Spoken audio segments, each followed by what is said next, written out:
Welcome friends. Annapurna যোজনা নিয়ে chief সেক্রেটারির উপস্থিতিতে গত 4 জুলাই 2026 একটি রিভিউ মিটিং হয়েছে। যাদের বাতিল হলো, কী জন্য বাতিল হয়েছে, পরবর্তী ক্ষেত্রে কি হবে, যাদের এখনও আপলোড হয়নি অফলাইন ফর্ম সেগুলো কি হবে, সেই সমস্ত বিষয়ে আলোচনা হয়েছে।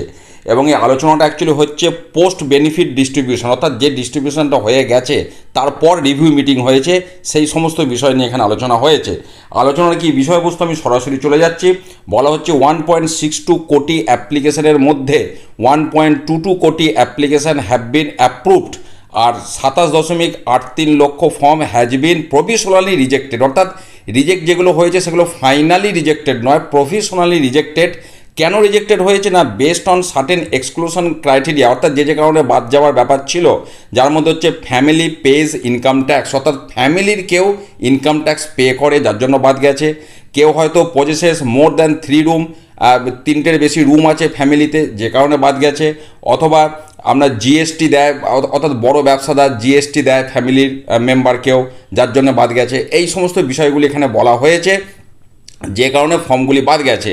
শুধু কিন্তু বাদ গেছে মানে সেটাই শেষ নয়, সেখানেও কথা রয়েছে, আমি যাচ্ছি। এবার যেটা বলা হচ্ছে প্রভিশনালি রিজেক্টেড যেগুলো হয়েছে সেগুলো কি করতে বলা হয়েছে, সেগুলোকে এনকোয়ারি করতে বলা হচ্ছে ফিল্ড লেভেলে, অর্থাৎ একদম বাস্তবে গিয়ে সেটা এনকোয়ারি করতে বলা হচ্ছে যে সত্যি সত্যি সেগুলি বাদ যাওয়ার যোগ্য কি না, এবং সেই সমস্ত তথ্য আপলোড করতে বলা হয়েছে তাদের রেকমেন্ডেশন, অর্থাৎ যে হ্যাঁ অরিজিনালি এটা বাদ যাবে নাকি এটা মিস্টেক হয়েছে, সেটা ফিল্ড ভেরিফিকেশান এরপর হবে, সেটা এখানে বলা হচ্ছে। এরপরে যেটা বলা হচ্ছে যে এই যে ফিল্ড ভেরিফিকেশানের ব্যাপারটা, ফিল্ড লেভেল এনকোয়ারি এবং আপলোডিং যে প্রক্রিয়া, সেটা 5 তারিখ থেকে শুরু হবে, 5ই জুলাই 2026 অনওয়ার্ডস।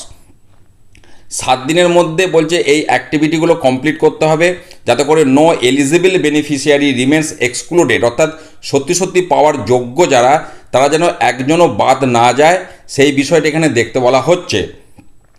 এবারে অফলাইন ফর্মের ব্যাপারে যাচ্ছে। অফলাইন ফর্ম যেগুলো জেকেএস থেকে রিসিভ করা হয়েছে, যে আপনারা যে জমা দিয়েছেন, সেগুলিকে মানে ডিজিটাল মোডে সেগুলিকে কনভার্ট করার কথা বলা হচ্ছে, যদি না কনভার্ট হয়ে থাকে।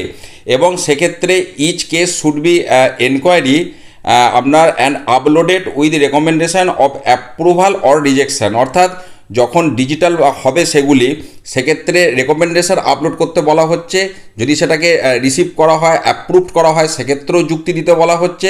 যদি বাতিল করা হয় সেক্ষেত্রেও যুক্তি দিতে বলা হচ্ছে যে কেন বাতিল করা হলো, যাতে করে কোনো অফলাইন অ্যাপ্লিকেশান বা ব্যক্তি যেন ডিপ্রাইভ না হয়। এবং এই প্রক্রিয়া 10ই জুলাইয়ের মধ্যে কমপ্লিট করতে বলা হচ্ছে।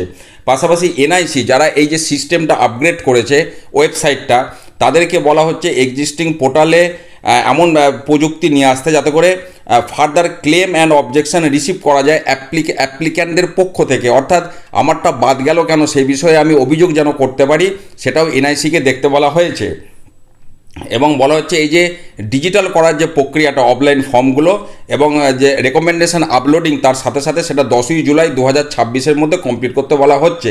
পাশাপাশি বলা হচ্ছে ব্যাঙ্ক রিলেটেড সমস্যার জন্য বা আধার রিলেটেড ইস্যুর জন্য যদি কারোর পেমেন্ট আটকে যায়, সেই ম্যাটারটা ব্যাংকের সাথে কথা বলে সেই যে প্রবলেম, সেটাকে ফেলিওর কী জন্য হলো সেটাকেও লক্ষ্য দিতে বলা হচ্ছে বা সেটাকেও দেখতে বলা হচ্ছে। তারপরে এই যে বিষয়টা রয়েছে আপনার এখানে, যেটা মধ্য কথা বলা হচ্ছে যে যেন no eligible beneficiary is deprived, বা মানে যোগ্য কেউ যেন বাদ না যায় আর অযোগ্য কারোর যেন নাম লিস্টে না থাকে, এই বিষয়টাকে স্ট্রিক্টলি এখানে দেখতে বলা হচ্ছে। যে মাপকাঠি দেওয়া হয়েছে সেই মাপকাঠির পরিপ্রেক্ষিতে। তো এই হলো সামগ্রিক পরিস্থিতি। এবং পরবর্তী আবার রিভিউ মিটিং হবে 1 আগস্ট 2026। তার মাঝখানে যা প্রোগ্রেস হবে সেই প্রোগ্রেস নিয়ে, বা মানে ফেলিওর বা প্রোগ্রেস যাই হোক না কেন, সেটা নিয়ে আবার 1 আগস্ট এই নিয়ে রিভিউ মিটিং হবে। তো এই আপডেট অন্নপূর্ণা যোজনা নিয়ে পেলাম, আমি আপনাদের সাথে শেয়ার করলাম। ভালো থাকুন, সুস্থ থাকুন, ধন্যবাদ।